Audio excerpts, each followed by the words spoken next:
Prati Matsavasva Parambujo Shirada Madanamoro Divya Vrindaranya Kapadramana Shrimadat Nagara Simhastanashto Shishirada Shinagovinda Devo Preshdani Bisevamana Sudami Shrimana Sarasaramni Namsivata Tasvipara Kashamaya Swami Gopinata Shri Esuna Vrindaye Tumasidaya Yai Sachasya Krishna Bhakti Satyavardhaya Namo Panchatattvamakam Vaishnavam Bhaktarupa Sarupakam Bhaktavataram Bhaktavyam Namami Bhakti Shaktikam Shri Krishna Chaitanya Prabhu Nityananda Shri Advaita Gadadhara Srivasadi Gaura Bhakta Hare Krishna Krishna Krishna Hare Hare Hare Rama Rama Rama Hare Hare Krishna Krishna Hare Hare Hare Rama Rama Rama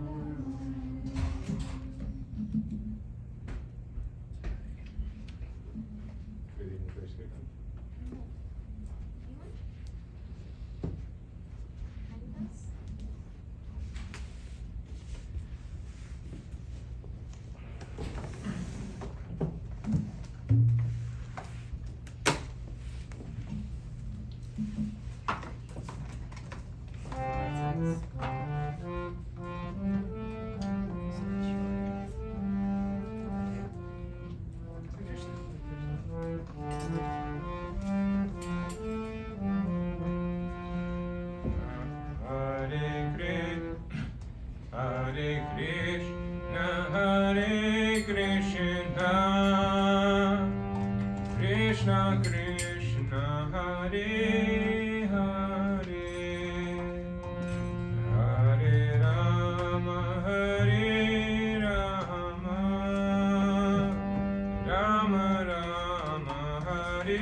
So would you like to lead the next Hari Nam?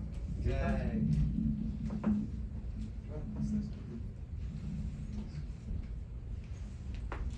You want to sleep inside? Okay.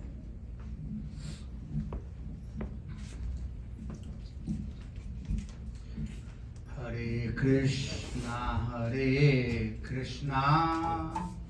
Krishna Krishna, Hare Hare, Hare Rama, Rama Rama, Hare Hare. Hare Krishna, Hare Krishna, Krishna Krishna, Hare Hare, Hare Rama, Rama Rama, Hare Hare. Hare Krishna, Hare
this is Oh, it's- opposite.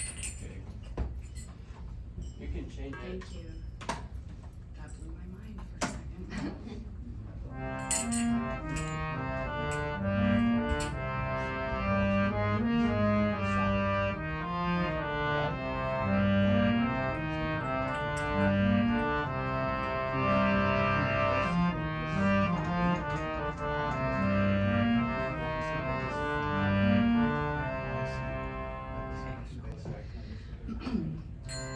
Hare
Krishna Chaitanya Prabhu Nityananda Shri Advaita Gadadhara Srivasari Gaura Bhakta Vrinda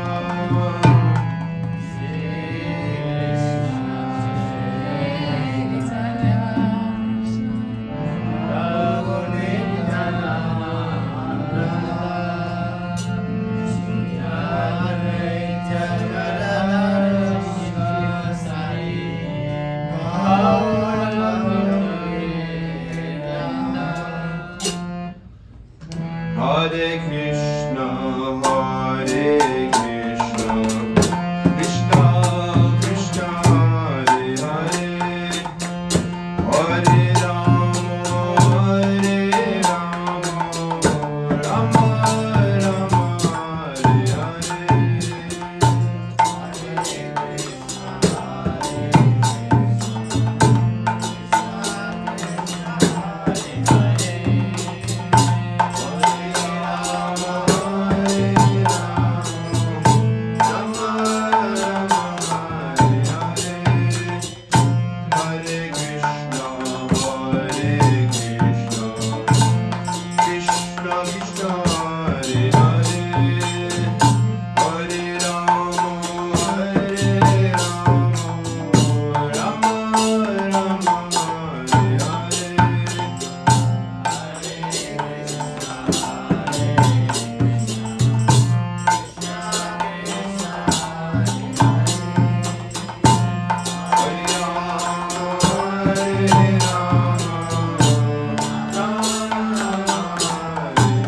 Hare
Agyanam Timirandasya Jnananandanasalakaya Chakshurunmilitam Yena Tasmai Shri Gurave Namaha Gurave Gaurachandraya Radhikaya Tadalaye Krishnaya Krishna Bhaktaya Tadabhaktaya Namo Namah Yam Pravraj Manupetamapetakrityam Dvaipayano Virahaka Taruhajuhava Putreti Tanmayataya Tarvo Vedus Sarva Bhutaridaya Muni Manatusmi Bhakyavina Aparadadakshay Shetamasya Kamari Taram Ramade Kripamanitam Sharanam Prapadyam Vrinde Namaste Sharanarabindam Tavaivasmi Tavaivasmi Najivami Tvamina Iti Vidyaya Radhe Tanayam Charanantike Kripayati Yadi Radha Parita Shishabadha Kema Paravishishtam Pushti Marya Deyorni Yadi Vadati Chakinshit Smiraha Soditasya Dvijavadani Pantya Mukti Shatya Yadaki Shama Sundara Shikanda Shekara Smera Samura Manohara Radhika Rasikama Kripanite Swabhya Charanati Prananatha Vrishabhanurandini Srimakajara Solola Satapada Radhika Padatare Kristastiti Tam Bhajami Rasika Shekara Vedaya Dashine Trinam Vivo Pradaya Rajamahendra Nandana Astu Mohan Tavati Balava Janma Janmadi Madi Swadipya. If Sri Radha is merciful to me, then unlimited obstacles to my devotion will be removed. There will be nothing superior for me to obtain, because I will have received the excellence of both the paths of Vaidhi and Rag. And if she speaks something while smiling gently, thereby revealing the beautiful the rows of her beautiful pearl-like teeth, then what significance will the oyster of liberation have?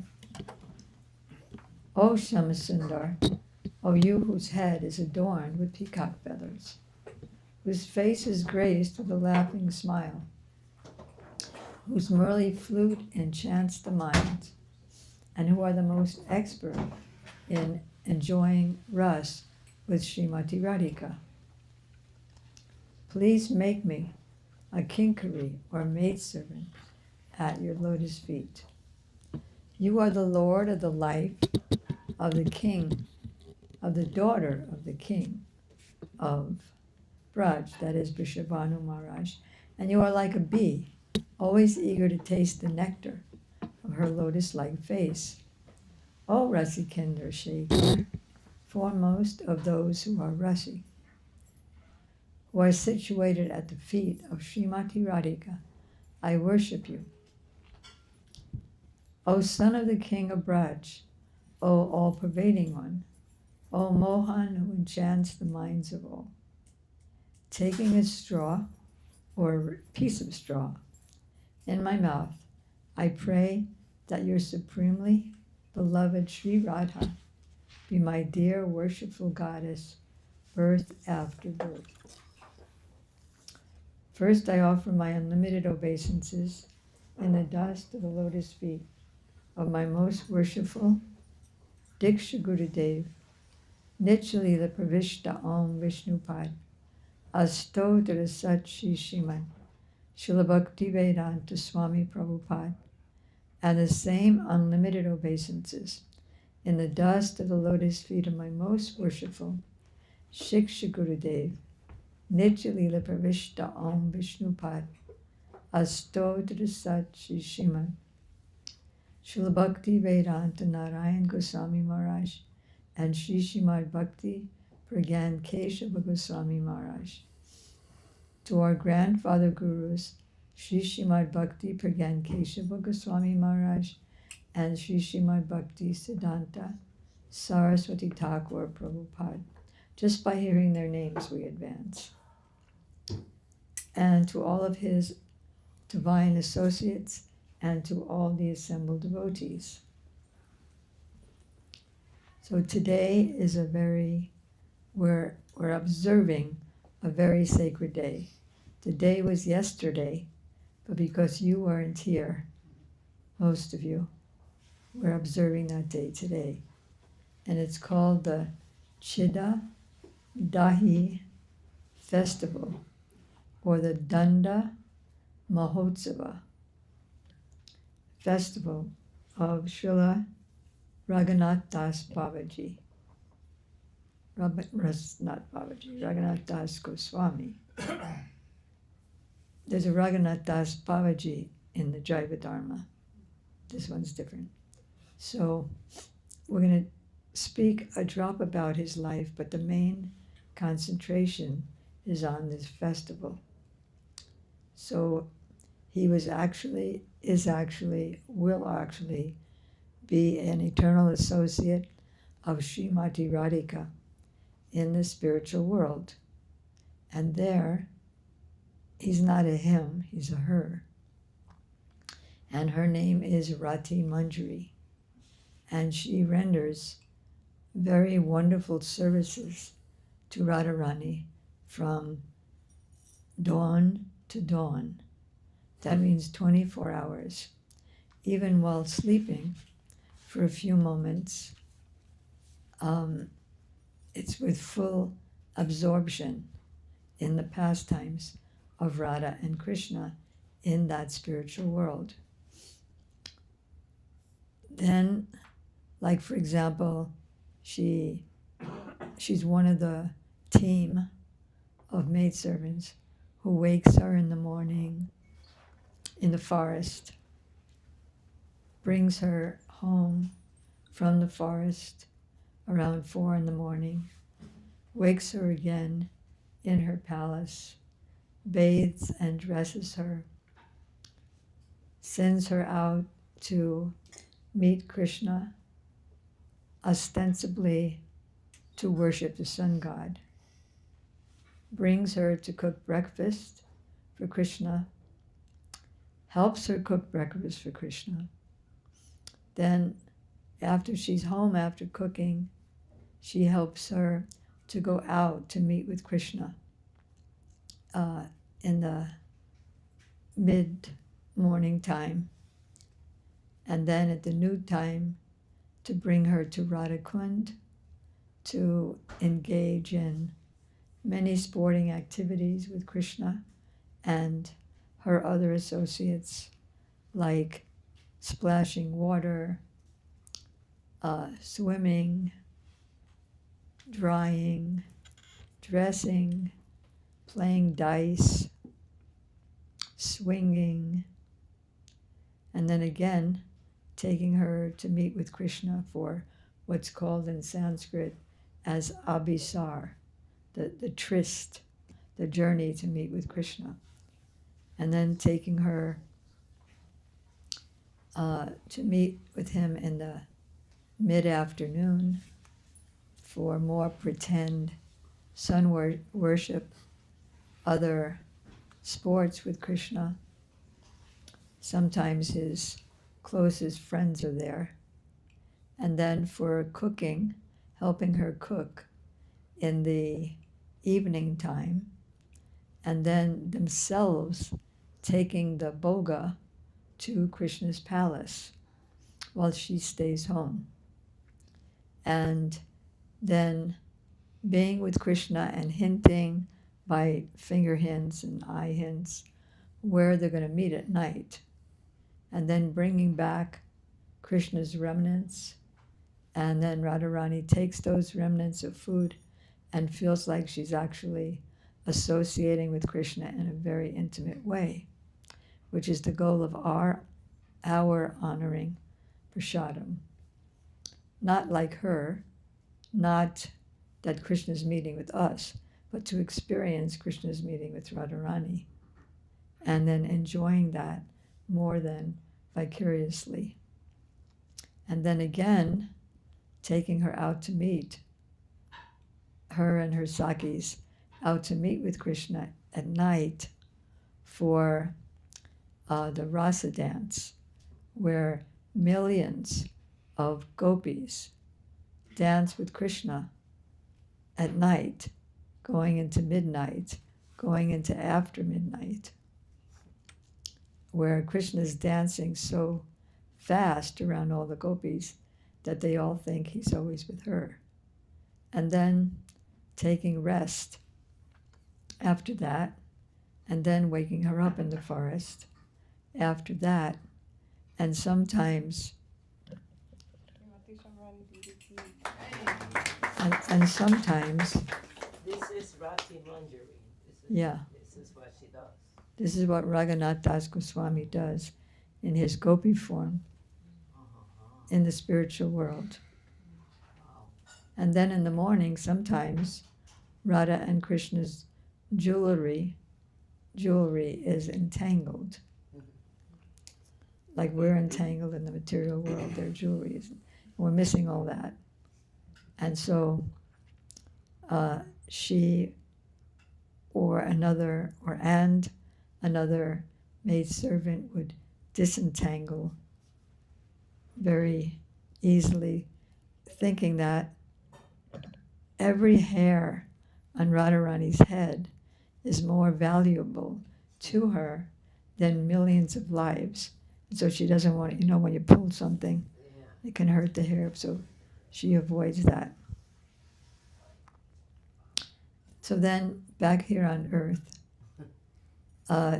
he was born, Raghunath Das Goswami, first Raghunath. He was born as the son of a wealthy landlord, two wealthy landlords. That is his father and his uncle. And so he was born into great wealth, like a prince. And he was always, like his feet would never touch the ground. He would never walk around barefoot. And he was given all facility. And then they married him to who Gurudev said was a Miss Universe, most beautiful girl in the universe. But he was by nature renounced. He acted like a person becoming more and more renounced. But factually, he was born renounced, considering who he is in the spiritual world. So when he was young, so many people went to visit Chaitanya Mahaprabhu when Mahaprabhu was in Shantipur, near to where Chaitanya Mahaprabhu, near to where Raghunath Das Goswami lived. And he was already so attracted and enchanted by Mahaprabhu because everybody knew about his pastimes of ecstasy, that he told Mahaprabhu, I don't want to go back to my house. I just want to stay with you and travel with you.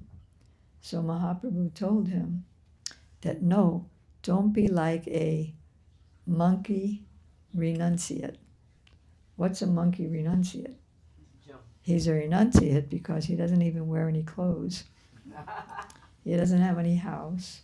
He just jumps from one tree to another. And but he's always lusty. He's always after so many girl monkeys. And he's also a thief. Be careful when you're in Vrindavan. If you have any glasses, they'll take them. And then they'll jump on the roof.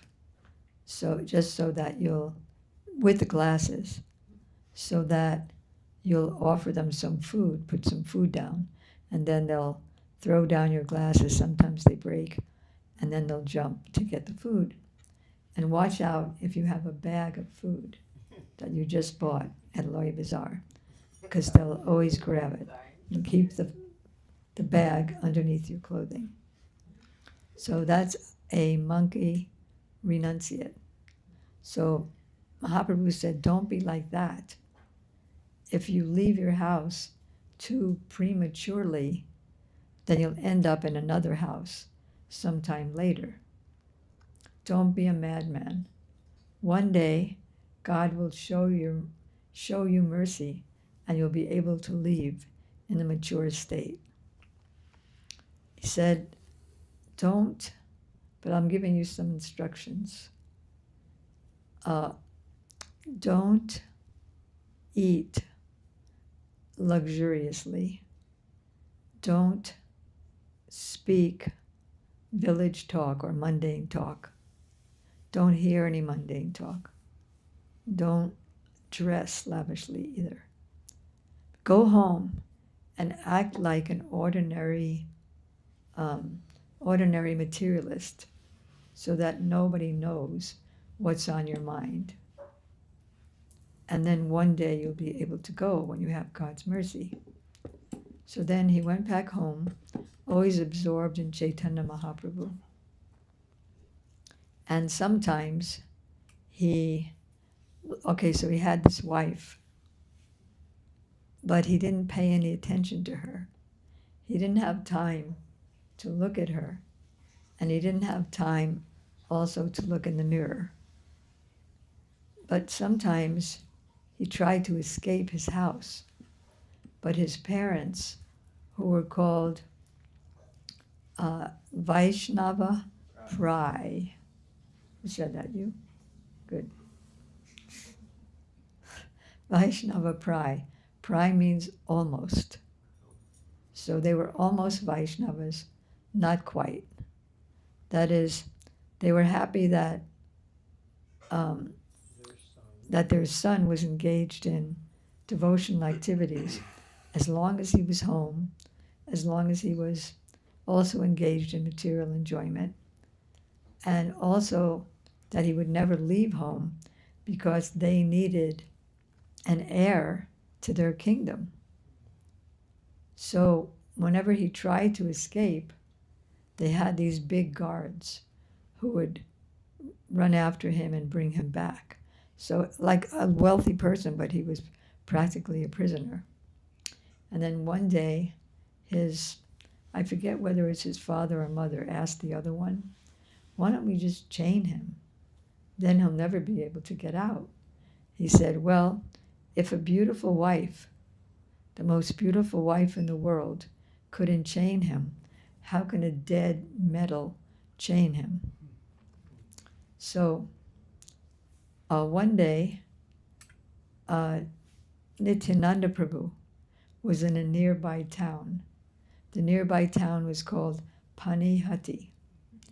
And Raghunath Das's father allowed him to go to that festival. Wasn't a festival yet.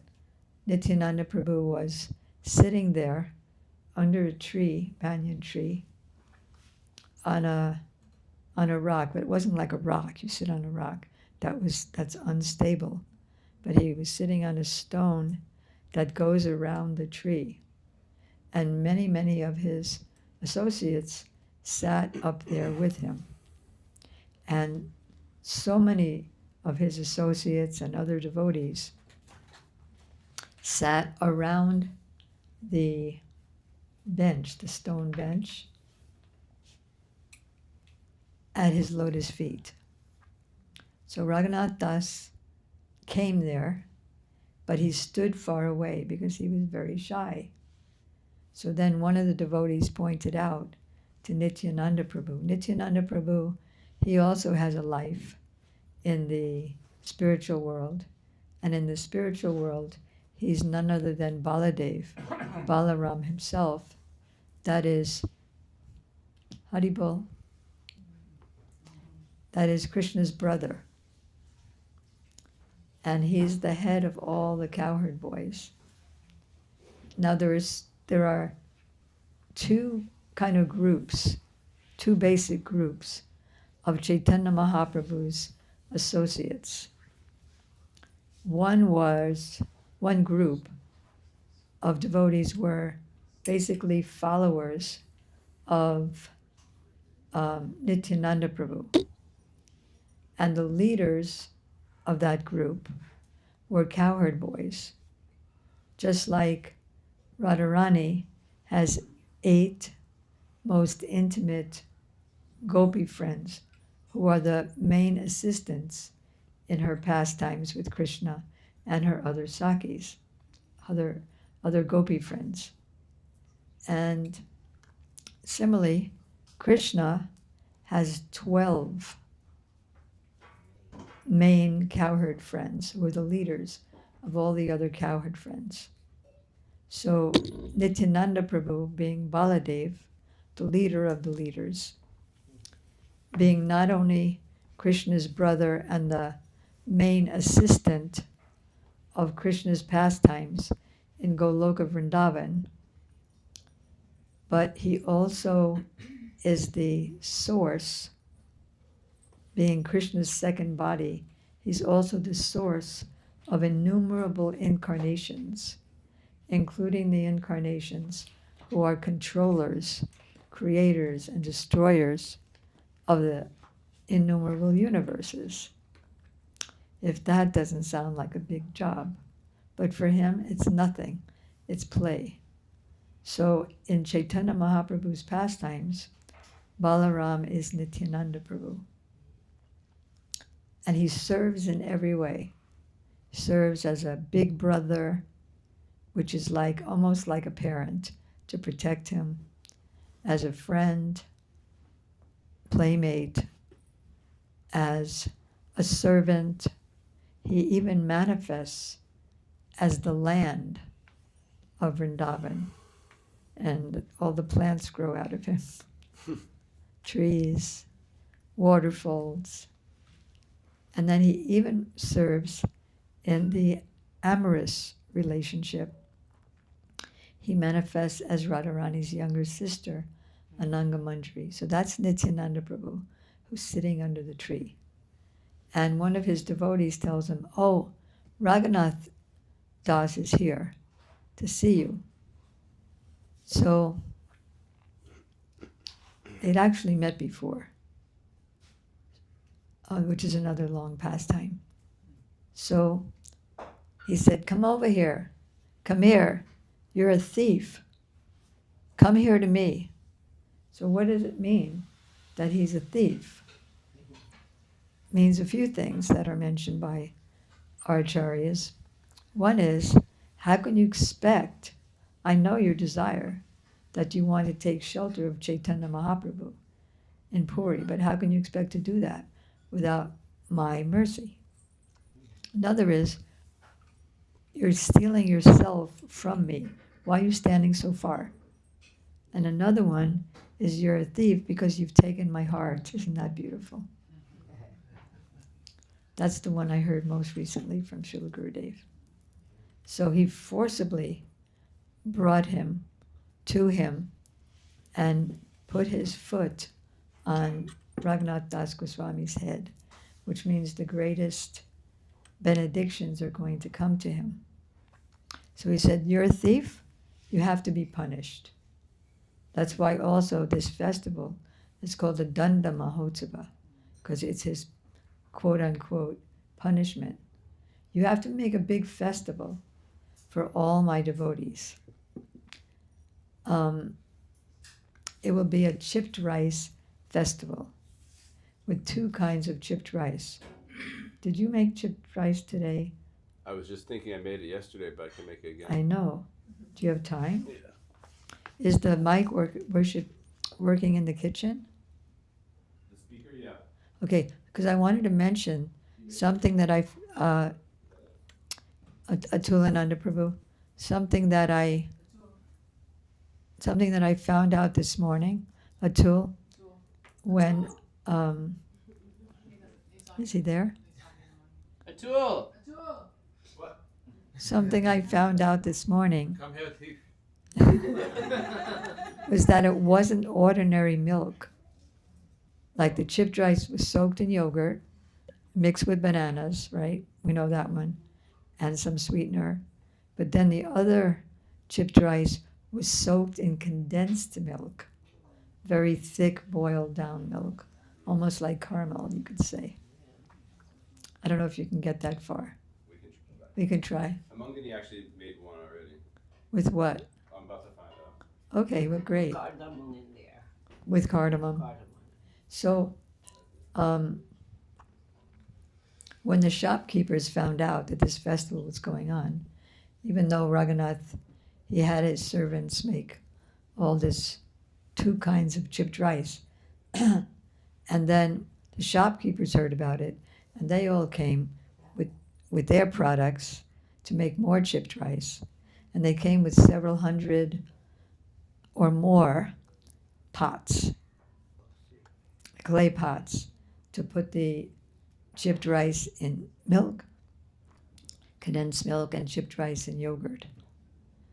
And so we're going to be later on, or soon, we're going to be sharing, all of us here, are going to be sharing the remnants of that chipped rice festival that was taken by all the devotees, and especially Nityananda Prabhu and Chaitanya Mahaprabhu. Chaitanya Mahaprabhu, he wasn't there, but wait a minute, something amazing, mystical happened. So Raghunath Das brought the first 4, like 2 of 2 pots, and then he distributed 2 pots to every devotee. First of all, the devotees sitting on that high stone with Nityananda Prabhu, and then to all the devotees. And so many devotees came, especially because they heard about the festival. Brahmins came, the scholars came, the priests came, everybody came. Now, so many of them were sitting on that high stone. So many were sitting at the base of the stone. Then they were sitting all the way from the stone to the Ganges River, which wasn't very far away, because the festival was at the bank of the Ganges. And so then there was still more and more people, devotees. So some of them had to sit in the Ganges, believe it or not, with their 2 pots of chipped rice. And here's the evidence. Here's a photo. And they were all enjoying, and Nityananda Prabhu was calling out to them, chant Hare Krishna, chant Hare Hare, which they were all doing. And in fact, in my very first year with Srila Prabhupada in New York City, we were having a New Year's Eve feast with him. He was sitting on the Vyasasana, and we were all sitting where we were sitting. And then every once in a while he'd call out, come, take more, and keep chanting Hare Krishna. Like even when we were chewing, keep chanting Hare Krishna. So that was happening there. And being attracted by Nityananda Prabhu. Nityananda was moving about to all the honors of prasadam, and he would jokingly take a morsel from each of the devotees and throw it in his own mouth. And then all of a sudden, Chaitanya Mahaprabhu appeared on the scene. I don't mean that he walked up to the scene, but he manifested. And not many people saw that he was there, only a few very fortunate people. So then Nityananda Prabhu would take a morsel and pop it in Chaitanya Mahaprabhu's mouth. And then Mahaprabhu would take a morsel and pop it in Nityananda Prabhu's mouth.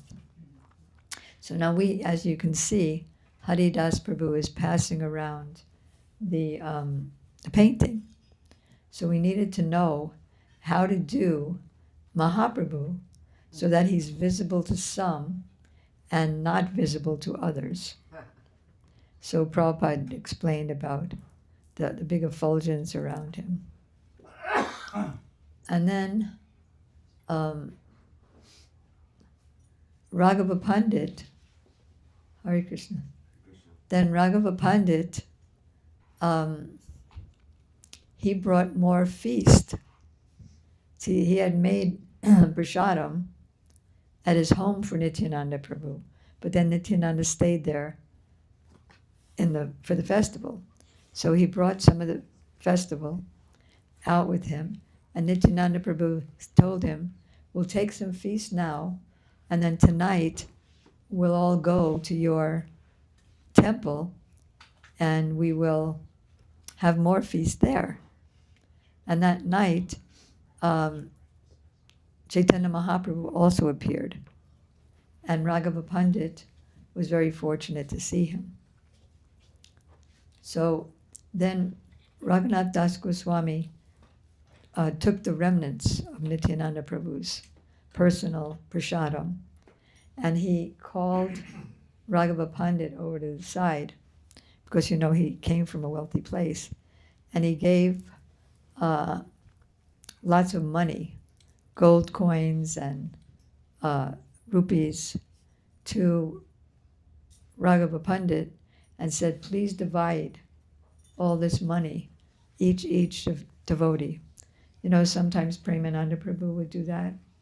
If you go to his feast in Navadvip or Vrindavan, he'd give everybody an envelope with some few rupees, following in the footsteps. So that was the festival. And after the festival, Raghunath Das Goswami approached the lotus feet of Nityananda Prabhu. But again, he was very shy. And so he asked Raghava Pandit to give his message, which was that, I know I'm the most fallen, the most wretched, I don't deserve anything, but still I'm asking you for the greatest thing. I want the shelter of Chaitanya Mahaprabhu. I have so many obstacles. I have the guards. My parents don't let me out. If I go out, if I sneak out, they always have the guards to get me back. So Nityananda Prabhu again put his feet on Raghunath Das Goswami's head. He said, now all of your obstacles will be taken away by my mercy. And you'll very soon be able to take the shelter of Chaitanya Mahaprabhu. So one very, very early morning after that, Raghunath, and he was just meditating, how am I going to get out of here? How am I going to meet with the lotus feet of Chaitanya Mahaprabhu?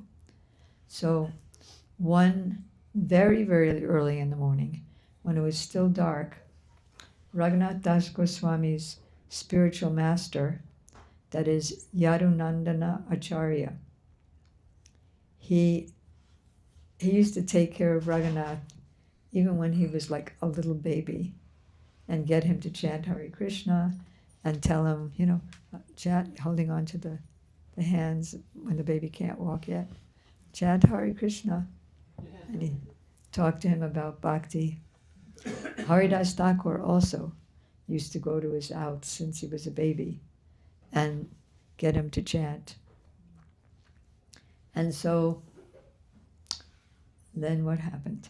Right, so Yadunandanacharya told him, I need your help because my pujari, that is my priest of my deities, he's been serving so well, but now he stopped coming.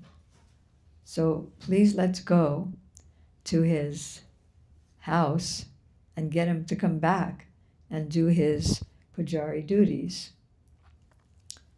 And so his parents didn't mind that he was leaving the house, because he knew he's leaving with his spiritual master, so he'll certainly be back. So they walked and talked as they went towards the pujari's house.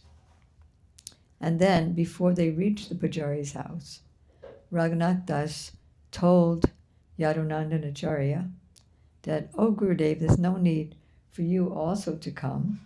You can go back home, and I'll go to his house and convince him to come back," which he did. He convinced him to come back, and then, you think he went back? No. Now it was a great opportunity to run. Run where? How far is? At least 1,000 miles. To run to Jagannath Puri, where Chaitanya Mahaprabhu was residing. So he didn't go the usual path, because then the guards would be able to find him. Because as soon as his parents realized he wasn't there, they would immediately send the guards out. So he took a forest path without any shoes, even though he wasn't used to doing that. And he was running. He had barely any time to eat. Sometimes he would eat fried grains. Sometimes he would just take milk. Sometimes there was a place that he could cook a bit. But he ran for 12 days, Where did he go? nonstop. He was in, what? Jagannath. No, he went to Jagannath Puri. Where did he start out from? Krishnapur. Krishnapur? That's by Navadvip, isn't it? Does anybody know? Zaki, let's check it. So it's a very long way. And it would have usually taken months to walk to Puri, but because he was running nonstop practically, it took him 12 days. And because he only ate 3 days out of the 12, he became very skinny and dirty. So, and his clothes were all wrecked up. So by the time he saw Chaitanya Mahaprabhu, he was in that condition. And he fell at the feet of Chaitanya Mahaprabhu. And Mahaprabhu was so happy to see him. And he knew, because he's God, he knows everything. So he knew about all the austerities that Raghunath Das Goswami underwent in order to meet with him. So he ran to him and gave him a big embrace. And then he said, "You've come out of the pit where people pass stool, because your parents aren't really Vaishnavas. They're almost Vaishnavas, or pretend Vaishnavas, and they want you to just enjoy material life. So by the grace of Krishna, you've come out of that pit, and now you're here in the spiritual platform with all of us." And so Raghunath Das Goswami told Chaitanya Mahaprabhu, "I don't know anything about Krishna's mercy. I only know your mercy. And by your mercy, I escaped the deep, dark well of materialistic family life. Spiritual family life is one thing. Mahaprabhu's closest associate and assistant in his pastimes, who also has a life, actually all of Mahaprabhu's associates have a life in Goloka Vrindavan Devi, Radharani's closest friend and assistant in those pastimes with Krishna. And she has a nature of a very bold and strong left wing. She could bold and strong left wing. She could easily chastise Krishna. and does. And then Mahaprabhu he took Raghunath Das's hand and put that hand into the hand of Swarup Damodar. And he said, now I have 3 Raghunaths. One is Raghunath Bhatta, one is, I forget the other one, and now I have Swarup Raghu, or the Raghunath Das of Swarup Damodar. And he said, he told Swarup Damodar that I wanted to be like a father to him, take care of him like a son, nourish his bhakti. And so Swarup Damodar said, whatever you desire, that is my supreme order. I will do that.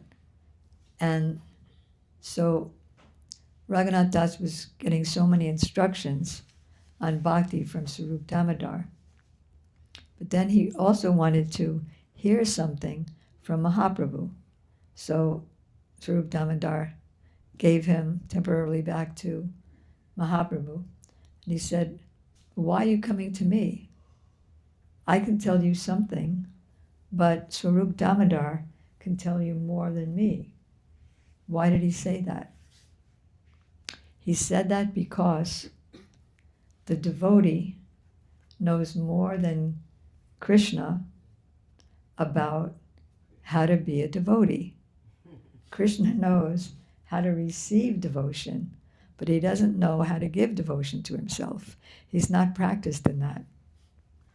In fact, that's why he came as Chaitanya Mahaprabhu, so he can taste the love of the ashraya, or the reservoir of love. He's the object of love, but he wanted to taste the happiness of the reservoir of love, which is sometimes more than his own happiness. Especially, Krishna wanted to taste the love of Srimati Radhika, who's his greatest beloved. And so he came as Chaitanya Mahaprabhu. So therefore, Chaitanya Mahaprabhu said, he knows more than me. But then he said, but if you want to hear something, I'll tell you something. And then actually he said those verses that don't eat lavishly, don't dress lavishly, don't hear Gramya Katha, which means gossip, or the news of the day. Again, we'll throw in doom scrolling or happy scrolling of the net. And actually, some of us who are like a little bit responsible for finding the new place, the bigger property or bigger temple. Then we were talking about how, well, if you have a bigger temple, there's more to manage, more problems, there's more anxiety. But then just yesterday, like when my mind was drifting to think about some devotees having a problem, and so my mind is drifting, or some other devotee did a nice thing, my mind is drifting to think about that instead of Radha and Krishna's pastimes, then I began to realize that whether you have a big place or a small place, it's always going to be the anxiety when you don't think of Krishna and Radha directly and experience that highest happiness. Then you're on the material platform, and it's never a happy thing. It promises to be a happy thing, but it always turns sour. So I don't know why I mentioned that. Yeah, so what? Don't speak Gramya Katha. Don't speak that. Gramya Katha, the news of the day. Did you hear who just got married? Did you hear who just got divorced? Did you hear whose father just died? Did you hear whose son just got? Something has to be there. You can't just walk up to somebody and say Hare Krishna, Krishna Krishna, Hare Hare. And I mean, they may not be able to relate, but not much of that. But you were talking about that Lord Chaitanya told Swarup Damodar to teach. Told him, this is my instruction to you. Yes. Don't speak material things. Don't hear material things. Especially don't hear criticism. Because if you speak it or you hear it, then it may be totally true. But what happens is you create a bridge of consciousness to that quality. Whether the person has the bad quality or not, you're creating a bridge to the quality. And then the same bridge is there and it comes back and sits in your heart. So you develop those qualities. You That's give the us problem with friends, it. You make it big by talking about it. Gossiping only, maybe something tiny. When you gossiping, is that okay? You make it more of a reality. You give us strength, because if something happened an hour ago, the wind alone would have taken away. But when you bring it back into your mind, into the present. yeah, then you give it life. So when you gossip and you only making yourself sick. Sick. Well, yeah, because you're bad filtering thoughts this. give bad cells. Yeah, and you filtering these feelings that don't mean anything to you, but because you're nosy, then you you pay for it right then and there. pay. You pay right away. Your body filters the negative feelings, and that's why we get sick in this material plane. Right. Good. So, And so if I don't like what's going on, leave. thank you. Yes. And if there's a saying that Gurudev does, don't associate and offer your obeisances from afar. What does that mean? Does it mean literally offer your obeisances from afar? No. It means don't think about it. Okay. So let's see, where are we? So Raghunath Das, We have a question over here. question? No? I just quick comment. My Guru Dev has said that if you're criticizing somebody and it's true, you get 100% of that quality coming back to you. If you're criticizing somebody and it's not true, you're getting twice that back to you. My goodness.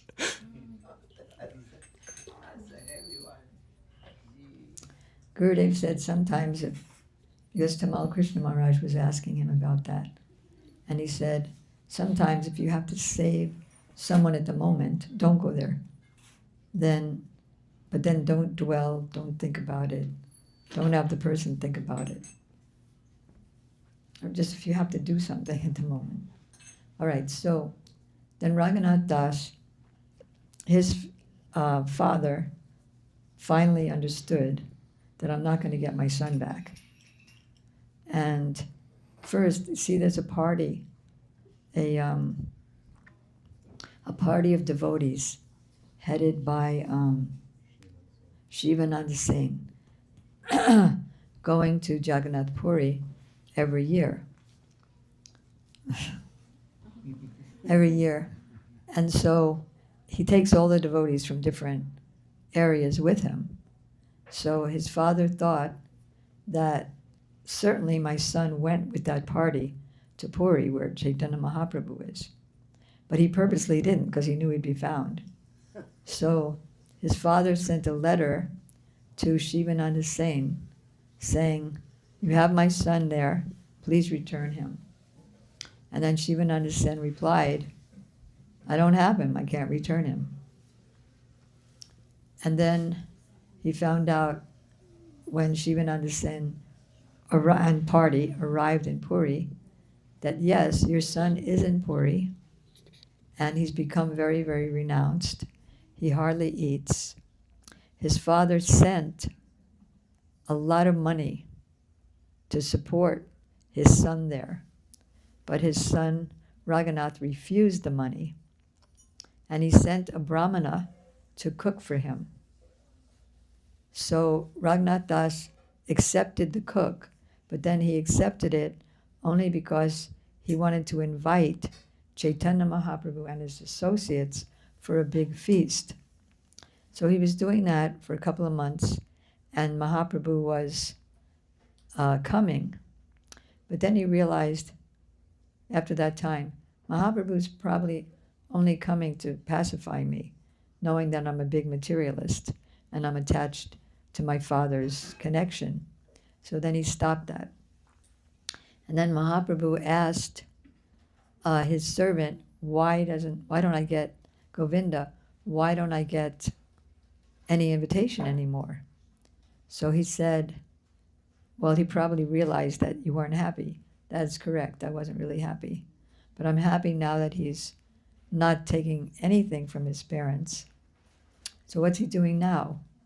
Now he's standing by the Singhaswara, the Singha gate, the lion gate in front of Jagannath's temple, and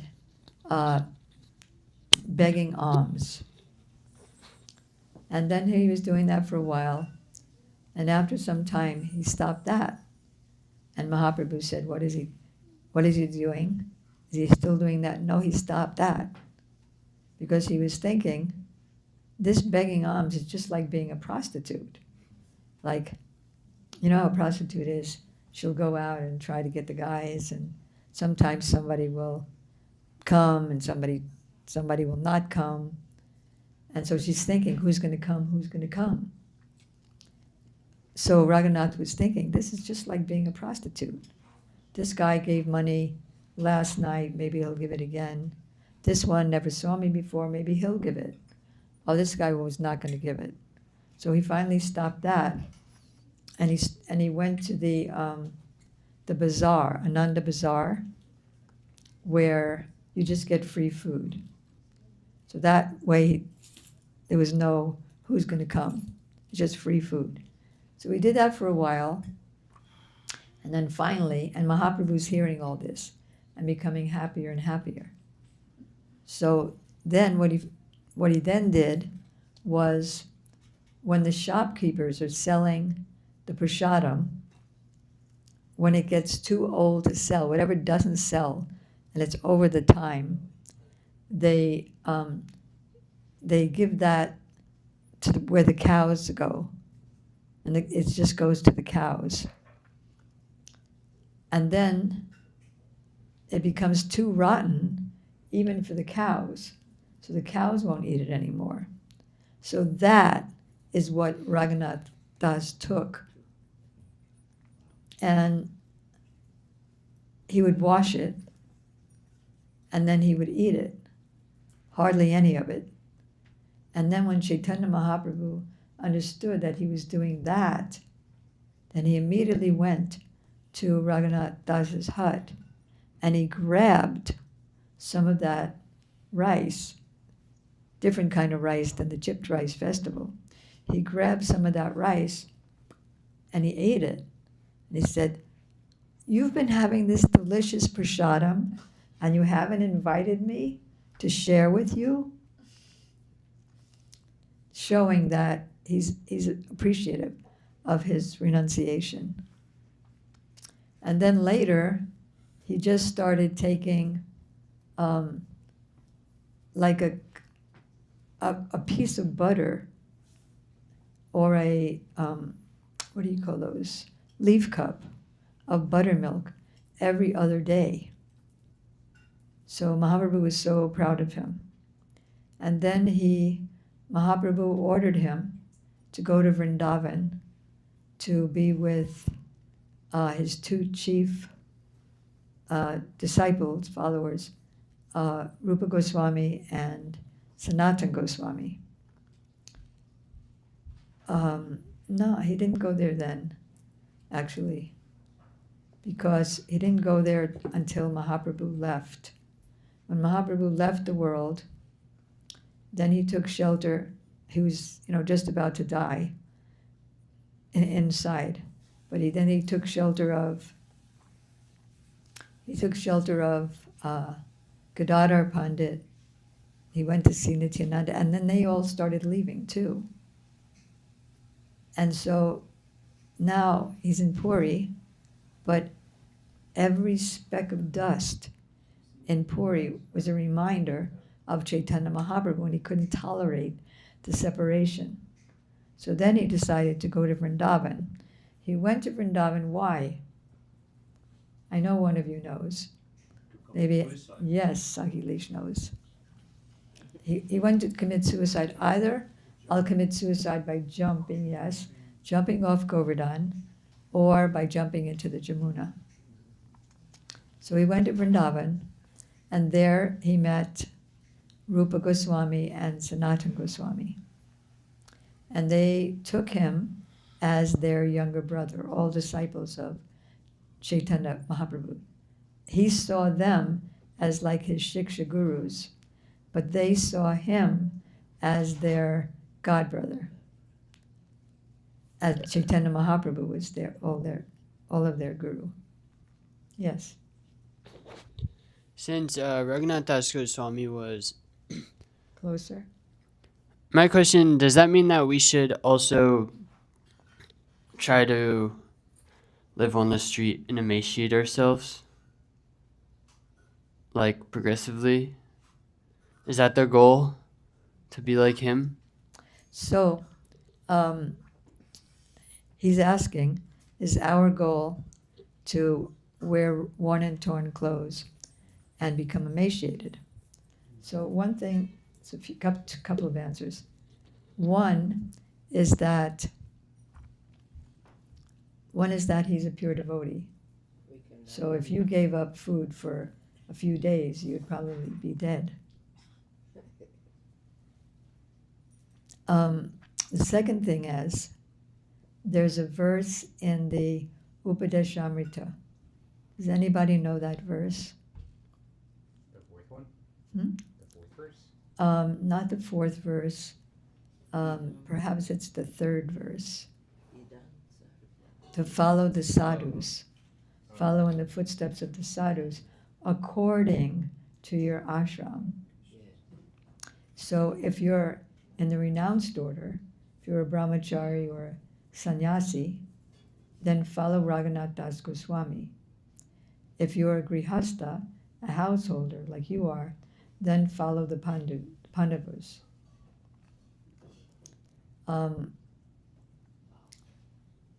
Before Yudhisthira, the oldest of the Pandavas, was married. He was a friend of Krishna since childhood, because he's the cousin of Krishna. He said, I want a favor from you. And Krishna said, of course, no problem. What do you want? He said, I want a wife who's as beautiful as an angel and a perfect, chaste wife. And I also want children who are very strong, valorous, beautiful. Well, why do you want that? He said, because people are afraid to become your devotee. Because they're afraid that if I become Krishna's devotee, then I'll become a pauper, because Krishna has a tendency to do that. Huh? Takes away everything. Harisye tadanam sunai.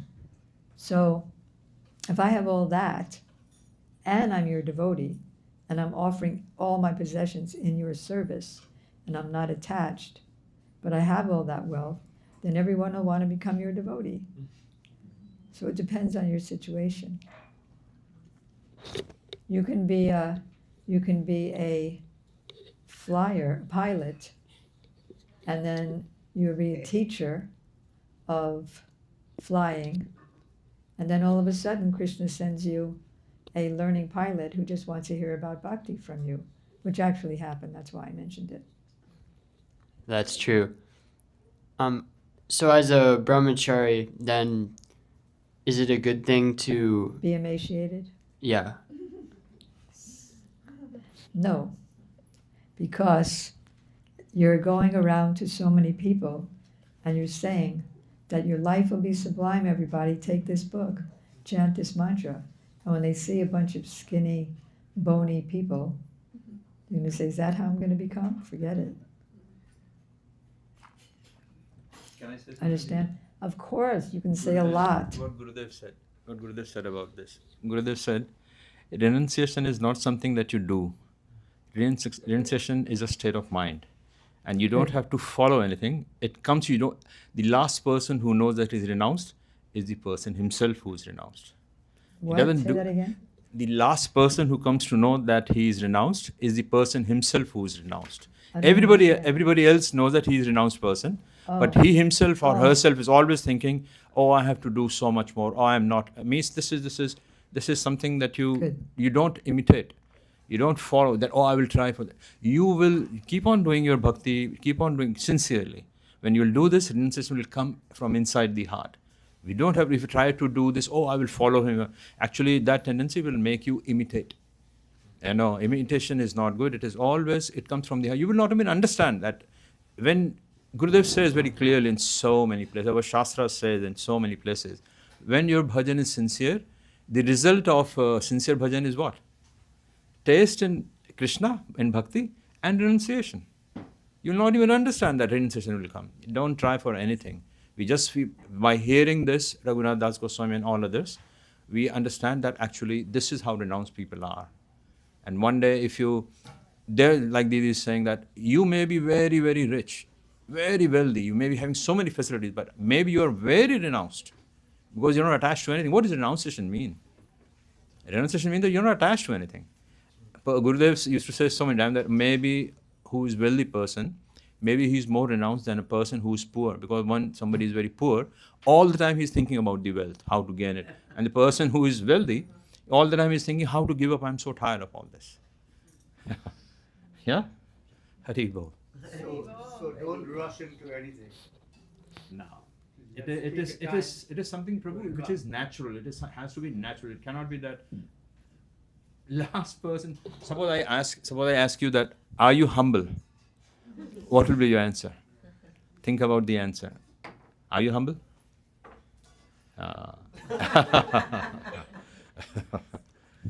Also, who's going to be attracted to someone who's fully emaciated in Kali Yuga? That would not be preaching. Especially here in Miami, if you don't look the part, you don't want to. Say that again. That particularly here in Miami, where the preaching is actually being, propagated, active, when you look good, it attracts karmi. You could tell, what's your name again? When you go out with this kurta, I'm sure people say, "Oh, where do you get this kurta?" The Hare Krishna temple. But if you look raggedy, old, wrinkle up and what I call the shabu, you don't, that's not a devotee. Devotee is the heart, like he was saying. It's not, you don't need to imitate. It comes naturally. Plus, one day, I'm very renounced in that sense. But if you saw me out there, you would not know Looks who like I a am. glamour girl. I'm always, people say, "My gosh, where do you get your clothes?" Because that is preaching in itself. And that's how I distribute books. This is what I do to look like this. And you give them a book. But if you look ugly and upset and sad, sometimes devotees go out kind of sad looking. And people wonder, I don't want to be a Hare Krishna like that. So we have our duty is to show with our example. Like Lord Chaitanya, he was not dressed up, but he was so handsome. He was a tall, personality with big arms. And all he had was a loincloth. Although he was a supreme personality, go ahead, or is, but we can also imitate that. And I was actually conversing with you about this the other day. You can imitate a good quality. It's okay. Maybe through imitation you might get. It becomes real. Later. Yeah. So look your part. As she said, you're a pilot. You should walk around showing people, I'm a Hare Krishna pilot. She wanted to say something. There was a recording of a walk that was the Srila Prabhupada walk, and devotees were asking Prabhupada questions.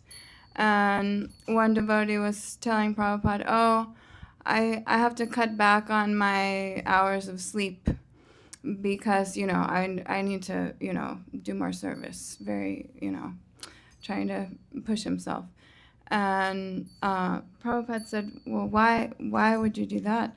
And the devotee said, well, because the Goswamis, they were doing so many things for Lord Chaitanya. And Prabhupada said, but you're not a Goswami. You have to sleep so that you can do your service. So I think of that. I'm not a Goswami. I'm just, myself. And Wait, no one's allowed to speak here without a mic. Oh yeah, Because they, what happens they're is recording. there's a little thing here, and that goes into the live stream. Our philosophy is not renunciation. Our philosophy is yukta vairagya. Means whatever we can use for Krishna consciousness, for serving, we will use. That is called, like Srila Bhaktivinoda Thakur says in Jayavadharma, or Srila Bhaktivinoda Thakur's words, he says, the scientists will keep on making a lot of inventions. They will make so many things, and you will use all those inventions in the service of the Lord. Yeah. Good. Yeah. One day, somebody asked Srila Bhaktisiddhanta Goswami Prabhupada. Yeah. Somebody asked him that you are supposed to be a renounced person, and you are supposed to be renounced, and you should be, and you are traveling in. We're speaking about long time back when there were hardly anybody had a car. Only the very, very wealthy people had a car. Yeah, and yeah, when he was Srila Bhaktisiddhanta Goswami Prabhupada.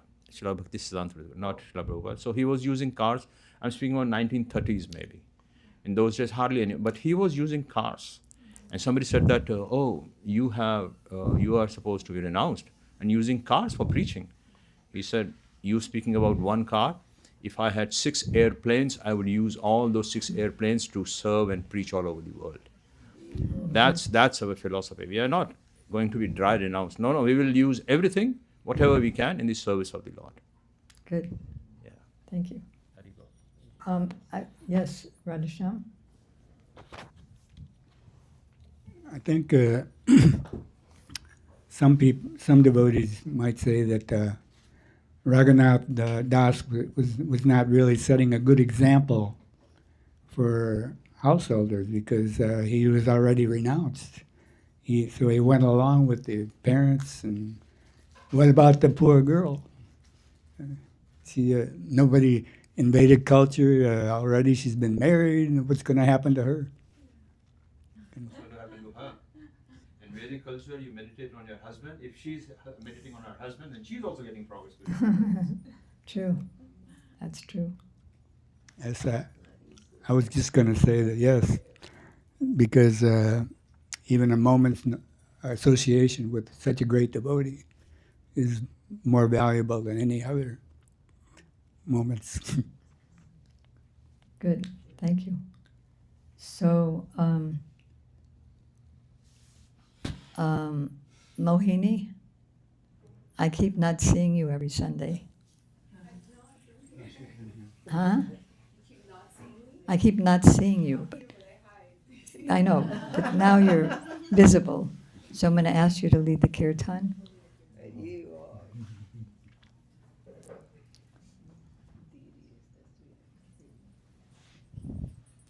Would you like the harmonium? Yes, please.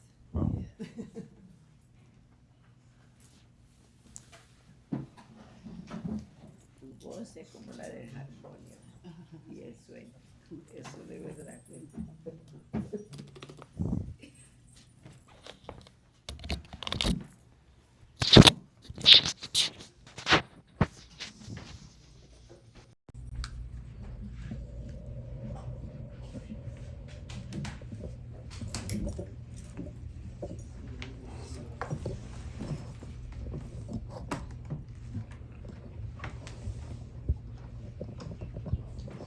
And the girls spent a lot of time making beautiful garlands. So the kirtan will continue till the deities are already open so that everybody can come and see them.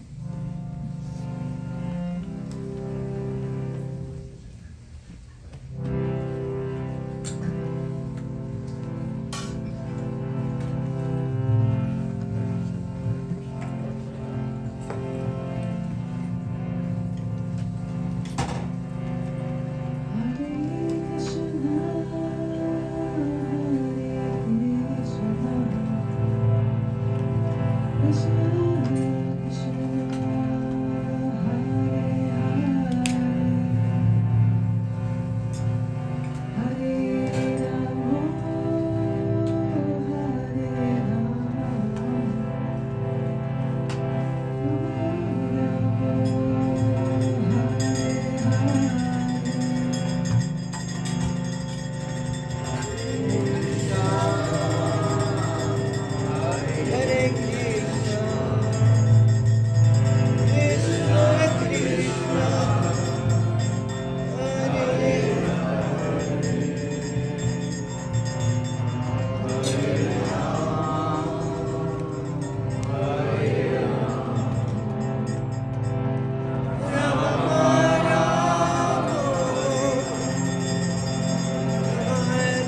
Swami Jai Panihati to Rice Festival Ki.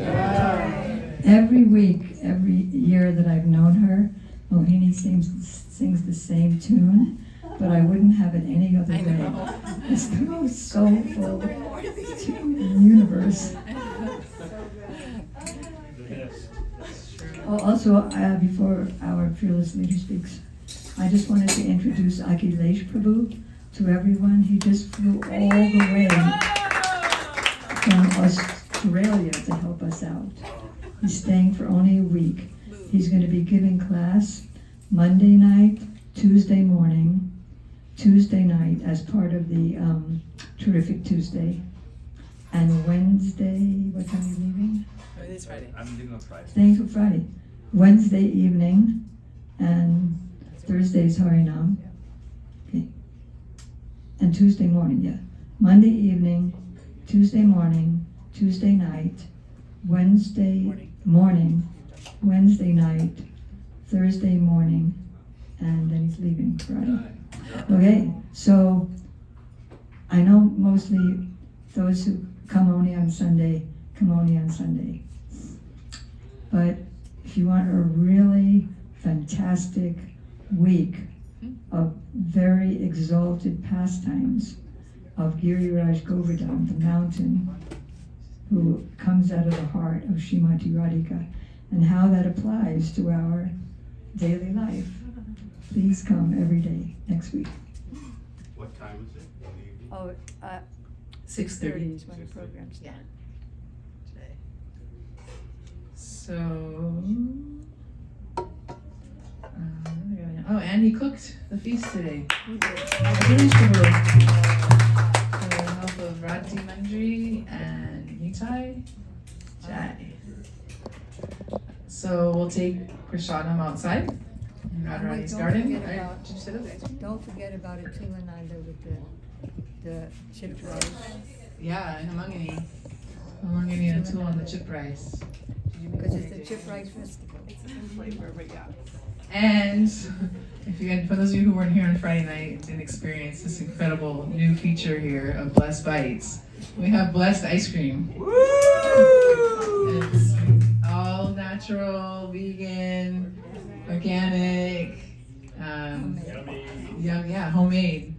So that's we're starting Blessed Bites we're starting Blessed Ice Cream on Sundays. And hopefully we can Why get didn't you tell me? I would have delayed my program by a week. So I'll go to Samadhi and Sharda for that. We have books and art in the gift shop. For those of you who haven't been in there in a while, get stuff for yourself and for your friends. Any amount, any donation. Birthdays, new houses, housewarmings, bar mitzvahs, anniversaries, 4th of July. And hope to see you all. Whoa, there he goes. Jai. Chip Rice Panihati Festival Ki. Jai. Hope to see you all this week. And I think that's all the announcements I have. Okay. Great. This doesn't turn off, right?